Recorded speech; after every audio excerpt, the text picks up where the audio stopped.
बघा बाळांनो, फळ्यावरती आपल्याला 3 त्रिकोण दिलेले आहेत आणि या 3ही त्रिकोणामध्ये एकूण किती त्रिकोण लपलेले आहेत ते शोधून काढायचे आहेत. आता या प्रकारच्या आकृती आपल्याला स्पर्धा परीक्षेमध्ये विचारतात. मग नवोदय असो, स्कॉलरशिप असो किंवा इतर स्पर्धा परीक्षा असो. आता आपल्याला काय करायचंय, जेव्हा असे आकृत्या येतात तेव्हा अंदाजे 1, 2, 3, 4 असे न मोजता ट्रिकद्वारे आपल्याला त्रिकोण शोधून काढायचे आहे. तर ते कसे बघा, अगोदर आपण या त्रिकोणामध्ये नंबर देणार आहोत 1, 2, 3, 4.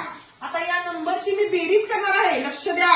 1 अधिक 2, 2 अधिक 3, 3 अधिक 4, 1 अधिक 2, 3 अधिक 3, 6 अधिक 4, 4. म्हणजे बाळांनो, या पहिल्या त्रिकोणामध्ये एकूण 10 त्रिकोण लपलेले आहेत. दुसरी आकृती आहे. आता यात पण तसंच करायचं आहे बघा. 1, 2, 3, 4, 5. आता यांची पण बेरीज करायची बघा बाळांनो. 1 अधिक 2, 2 अधिक 3, 3 अधिक 4, 4 अधिक 5, 1 अधिक 2, 3, 3 अधिक 3, 6, 6 आणि 4, 10 आणि 5, 15. बाळांनो, 15 त्रिकोण हे आले. पण इथं बघा, या त्रिकोणामध्ये त्रिकोणाचे 2 भाग आहेत. किती भाग आहेत? 2. मग वरती असे नंबर द्यायची गरज नाही. मग आपण काय करणार आहोत, 15 गुणिले 2. कारण वरती हेच नंबर आपण देणार आहोत आणि तितकीच बेरीज 15 येणार आहे, हो की नाही? जेवढी खालची बेरीज 15 आली तितकीच वरती पण बेरीज किती येणार? 15 येणार.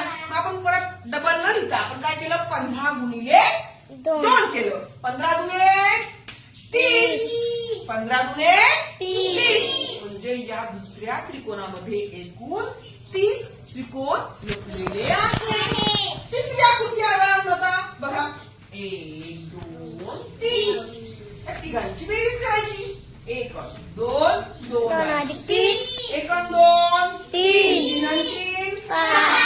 मग आता त्रिकोण हा 3 भागामध्ये त्यांनी काय केलं आहे, दाखवला आहे ना. 2 मध्ये 1, 2 त्रिकोणाचे किती भाग झाले? 3 भाग झाले की नाही? 1, 2, 3. मग दोन्ही ठिकाणी नंबर न देता आपण काय करणार आहोत, इथे 1, 2, 3, इथे 1, 2, 3 असं न लिहिता आपण काय करणार आहोत, 6 गुणिले 3 करणार आहोत. काय करणार आहोत? 6 गुणिले 3 भागात असल्यामुळे आपण 6 गुणिले 3 केलं. 6 त्रिक 18.